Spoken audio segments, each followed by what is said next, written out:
performed David and Emma's wedding yesterday, so he stuck around in Temple and is teaching there this morning, so you're stuck with me. So if you are worshiping online, we do welcome you. You can say hi. You can ask Josiah a math question if you'd like, because he's not doing math this summer, I don't think. The women's retreat is coming up. That's August 27th and 28th, so be prepared for that. And then the men's retreat is in October, so those are events that are coming up. So in the summer of 1992, that was a big time for me.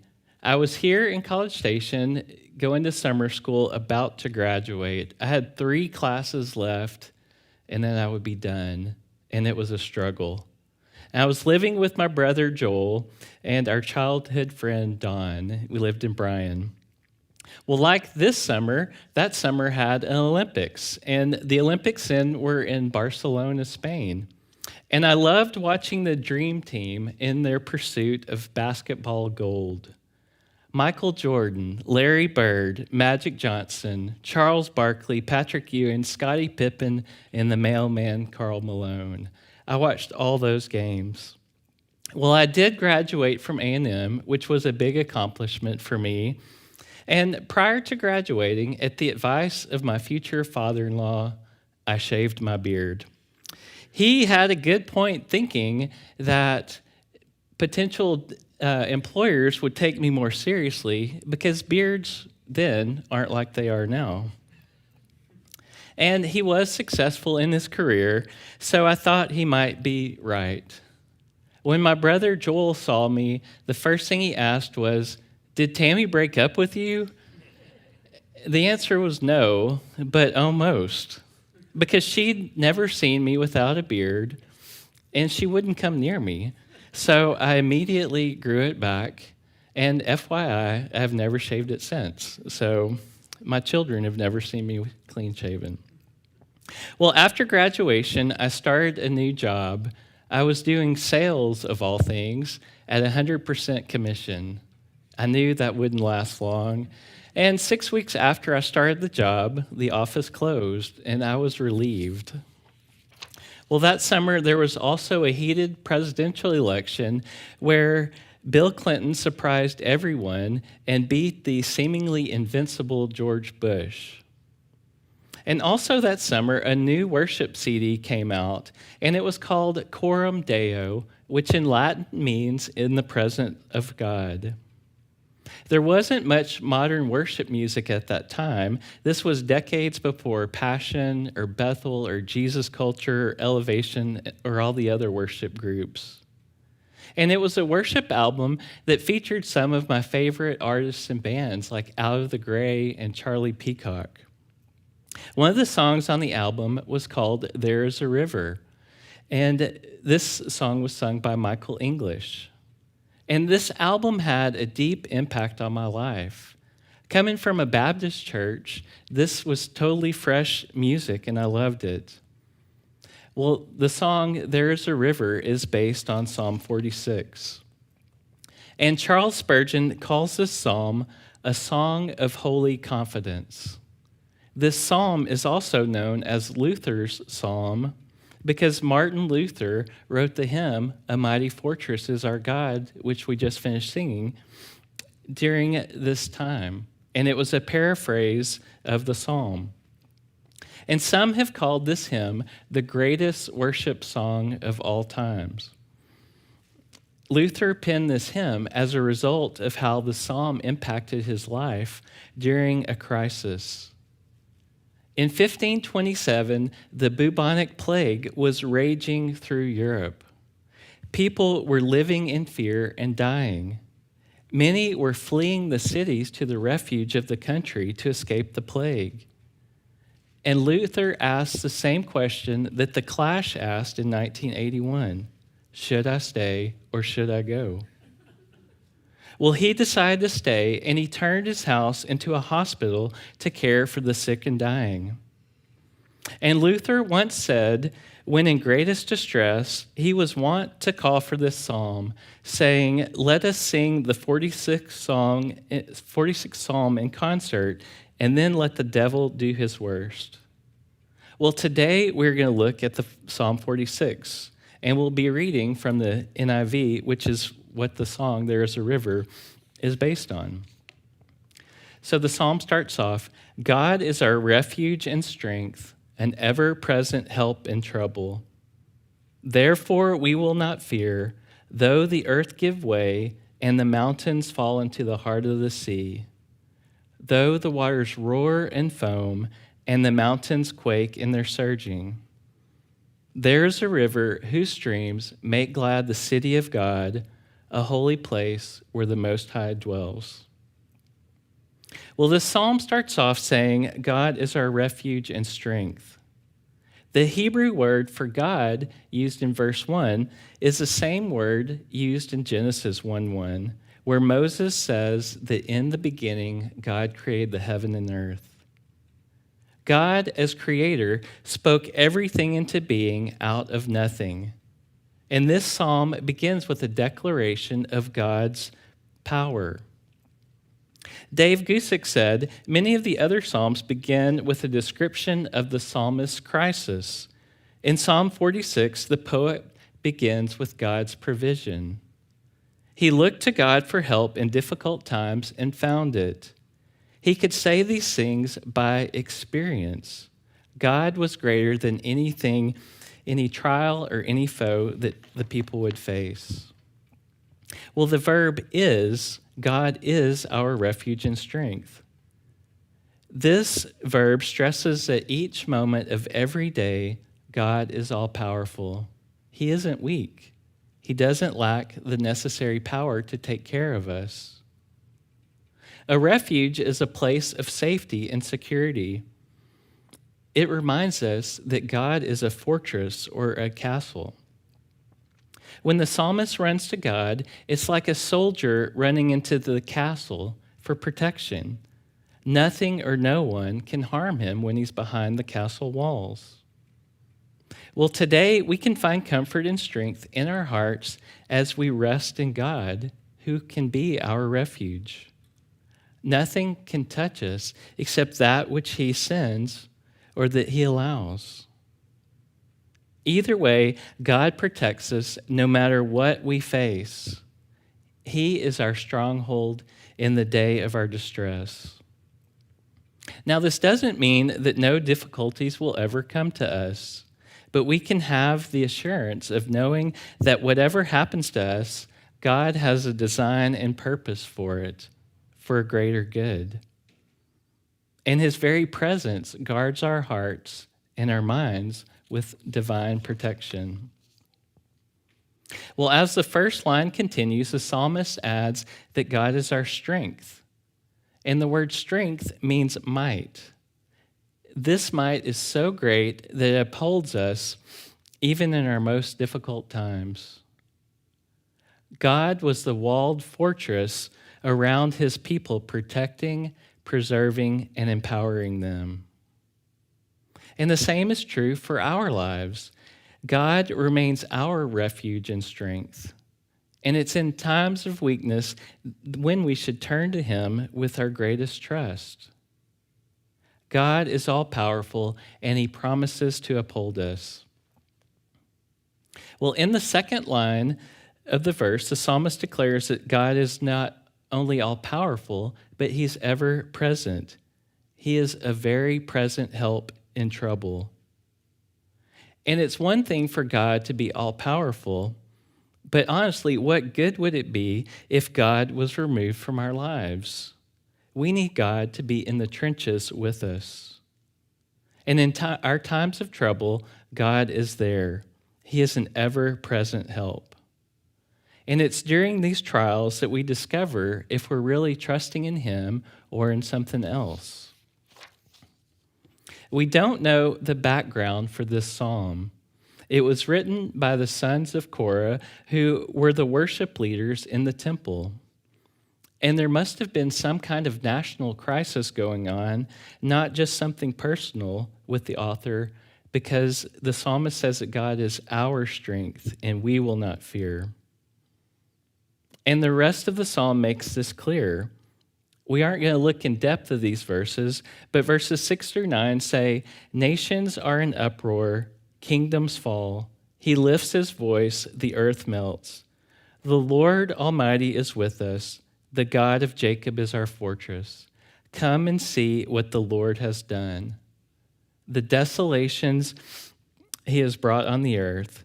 He makes wars cease to the ends of the earth. He breaks the bow and shatters the spear.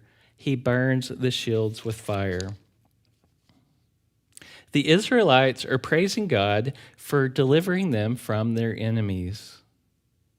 Throughout history, believers have found themselves in similar situations. During these times, our focus needs to be on God, who is in control.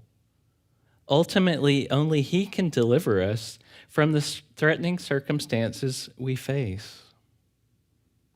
And even in the middle of the trial, the psalmist says he isn't afraid. Therefore, we will not fear. The word therefore points back to verse 1, where he says, God is our refuge and strength, a very present help in trouble. And the question is, and the question should be, if God is this to his people, then why should they be afraid? And the answer is, they shouldn't. When the psalmist declares, we will not fear, this is a bold statement. He's saying that no matter what they face, they will not live in fear. God is in control of the outcomes of our lives, so we should stay confident and calm. And in Psalm 23, David gives a similar testimony. He says, even though I walk through the valley of the shadow of death, I will fear no evil, for you are with me. In this life-threatening trial, David announces that he wouldn't fear because God was with him. And if we look at the world around us, we could be afraid, right? But if we look to God, we have reason to be confident. Even when our outlook feels bleak, the look up is always bright. Well, picking up in verse 2 says, though the earth give way and the mountains fall into the heart of the sea, though its waters roar and foam and the mountain quakes with its surging. In these two verses, the psalmist repeats the word though. And with this repetition, he's driving the point home. One commentator said, this is a poetic way of representing the troubling circumstances he is facing. These are unfolding affairs that are threatening to drastically alter his way of life. Sometimes in our lives, it feels like everything is about to come crashing down, and even the earth beneath us is crumbling. And this is what the author is saying. Verse 2 says, and the mountains fall into the heart of the sea. Can you imagine a mountain toppling over into the sea? That would be a big splash. What he's saying is that everything that we thought was stable is no longer stable. Everything that was upright collapses. Nothing is left standing. When the mountains around you fall into the sea, it's as though your life is imploding. And there may be times in our lives when everything that we thought was solid may seem to crash beneath our feet. Well, after the mountain crashes into the feet, it caused a tidal wave. It says, though its waters roar and foam. And this is another picture of the troubles they are facing. And some of you could remember back to December 2004, and there was a massive earthquake in Indonesia. According to Wikipedia, it was an undersea megathrust earthquake that registered 9.3 on the Richter scale. And there were a series of 100-foot tsunamis heading inland. Communities along the surrounding coast of the Indian Ocean were severely affected, and the tsunamis killed an estimated 228,000 people in 14 different countries. This earthquake was the third largest ever recorded and the largest in the 21st century. It also had the longest duration of any earthquake, between 8 and 10 minutes. It caused the whole planet to vibrate as much as 10 millimeters or a half inch, which may not seem like much, but the whole planet shook. And it caused aftershock earthquakes and tremors as far away as Alaska. The earth shook, the waters roared and foamed. Our lives can resemble and feel like that tsunami with the trials that we face. They can create unsettled emotions within us. They can produce fear, anxiety, and panic. These situations can cause us to feel hopeless. And the psalmist adds one more vivid image. Though the mountains quake with its surging. This is the aftershock, the after effects. The mountains that quake is the idea that everything is out of control. It's surging, or as one version of the Bible puts it, swelling pride, means that the mountains that were once erect and standing strong are now shaken. They represent where our confidence once was. In the wake of a disaster, this confidence has been reduced to rubble. And the psalmist is saying that even though everything is crashing down around him and everything that he once thought was solid falls into the sea, he won't be afraid. He won't be moved. Why? Because the Lord is his refuge and strength. This needs to be the way we think. If you lose your job or have a loved one pass away, you need not fear. If the Lord is your refuge and strength, you will not be shaken. One commentator said, difficult circumstances produce challenges and pressures that can lead us to despair. In such overwhelming times, we quickly realize that we are not in control of what threatens us. We become acutely aware that we are at the mercy of God, which is the greatest place to be. Well, verse 4 says, there is a river whose streams make glad the city of God, the holy place where the Most High dwells. For much of history, people have lived within the protective walls of a city. Foreign invaders would come and lay siege to the city and cut off the water supply by damming up the river. Once there was no water flowing into the city, the people would become weak, or they would die, and they could be easily defeated. Access to water from a flowing river during times of a siege was important for survival.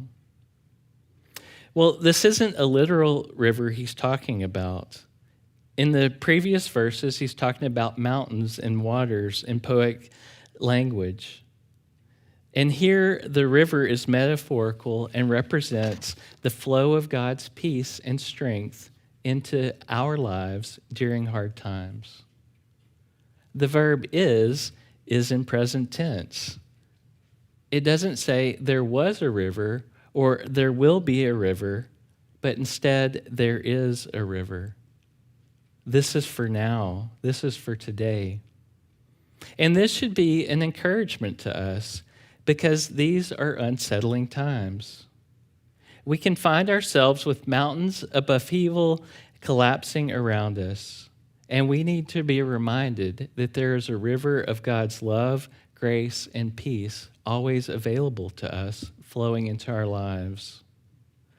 The word streams is plural, meaning more than one.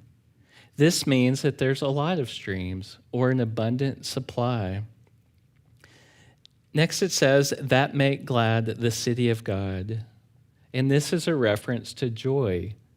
This is our source of divine happiness that comes from God alone. Jesus promised this kind of joy in John 15:11.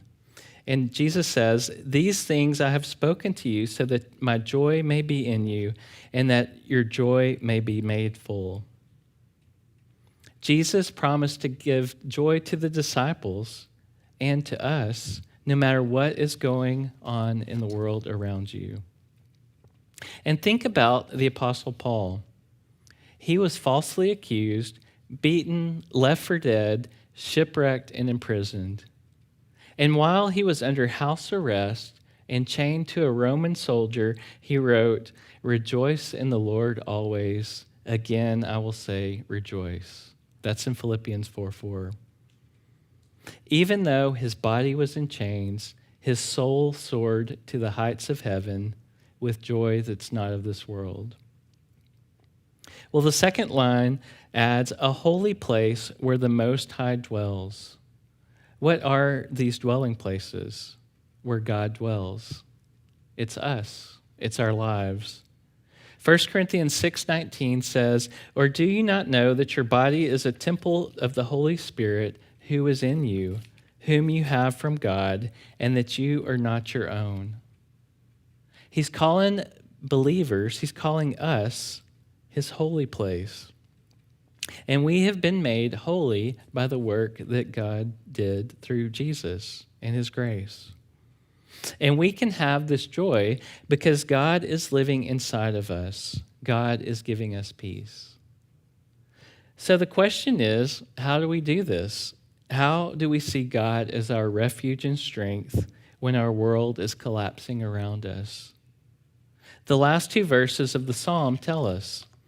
Verse 10 says, he says, "Be still and know that I am God. I will be exalted among the nations. I will be exalted in the earth. The Lord Almighty is with us. The God of Jacob is our fortress." Verse 10 tells us to be still and reflect upon what he's done. In some versions, verse 10 says, "Cease striving," or rather, just cease. What the psalmist is saying is stop it. Stop worrying. Stop. And the idea here is of a person sinking down into a chair in order to relax. And this, when I was reading this made perfect sense to me because that's what I do when I get home from work. I change out of my work clothes, sit down in a chair, fall asleep, right, Macy? And, it's good just to relax. And we should settle down and think about what he's done for us. These past couple of weeks for me at work have been extremely trying, and it's been so stressful. And as I was preparing for this message, I had to tell myself, cease striving, stop it. I needed to rest in God's protective care. And are you troubled? Are you in despair? If so, God says, be still. In other words, stop and think about what God has done for you in the past. Be still and know that he is God. Is your trust in God as you face the storms of life? He is our source of inner strength and joy. Look to God and know that he gives peace to troubled hearts in their darkest times. And this is one good thing about coming to church. We can encourage each other during our trials. We can hear God's word proclaimed and be reminded of these truths. And if I'm going through something difficult, you can be there to support me, and vice versa. If you're going through something difficult, I can be there to support you. And I pray that we would be that encouragement to each other. Let's go ahead and pray.